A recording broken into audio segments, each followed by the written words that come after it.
This is a video for friends, family, or anyone that I know that is curious about what do I do or the job that I got out of college. The precursor story is that I was a medical microbiology pre-med student at Kansas State. Graduated, didn't make it into medical school, was interested in moving down towards Oklahoma to be near my family. So I found IMME through searching. Kansas has a bioscience association, and I figured that the state of Oklahoma also has a bioscience association. So I looked for it and then looked at the work that different companies were doing in the state, and IMME was on that list of companies that was doing interesting work in the place where I wanted to go. Then you can go to a company's website, their career page, and they had open opportunities there. So I applied to a couple open positions that were related to my degree. Then the next question becomes, what do I do at IMME? Which is a great question, and the goal of this video is to explain what I do at IMME. But before I explain what I do at IMME, I want to explain what IMME does as a whole. And so when I say IMME, that's IMMY, not my sister's name Amy, but IMME, IMMY. That comes from the term Immunomycologics. The full name of the company is Immunomycologics Incorporated. Immuno relating to antibodies, and mycologics coming from mycology, the study of fungus. So antibodies and fungus. And what we do is we make fungal diagnostic test kits or fungal diagnostics.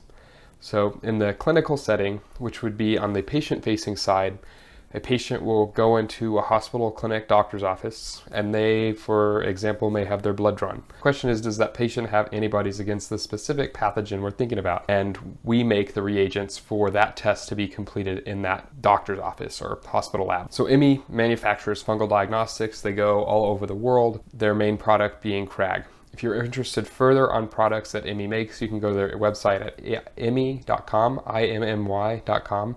And that you can go on there and look at their products. Additionally, as I'm explaining all this information to you, I'm not going to go to any more depth than you can find on the package inserts, all of which can be found online at IMME's product pages. So this is all information that if you wanted to go Google and look at the IMME page, then you would also be able to figure that out there. I'm on the foundation team. IMME makes a lot of different products, and so they're split into different families, or product families as they're called, based upon what the product relates to. So we have the EIA team for the enzyme immunoassay, we have the LFA team for the lateral flow assays, and then I'm on the foundation team. Those are the three main ones. And then there's the DDR team for decontamination and digestion reagents for preservation of fungal specimens in patients for AFB cultures. So what I'm specifically on is the foundation team, and the foundation team is in charge of producing the products for three product lines, and those three product lines are the immunodiffusion, the complement fixation, and the latex agglutination, yeast agglutination systems. So those three platforms I'm responsible for making the reagents for. IMME also has a number of different pathogens that we make our test kits against. So I'm going to make other individual videos explaining what each of those things are, but in a nutshell, what do I do at IMME? IMME makes fungal diagnostic kits, and I am a benchtop production scientist that takes raw materials and turns them into those little glass vials of reagents that laboratory techs around the world use to diagnose patients with fungal diseases, or at least answer tests that doctors have ordered for those tests. That's my role at IMME.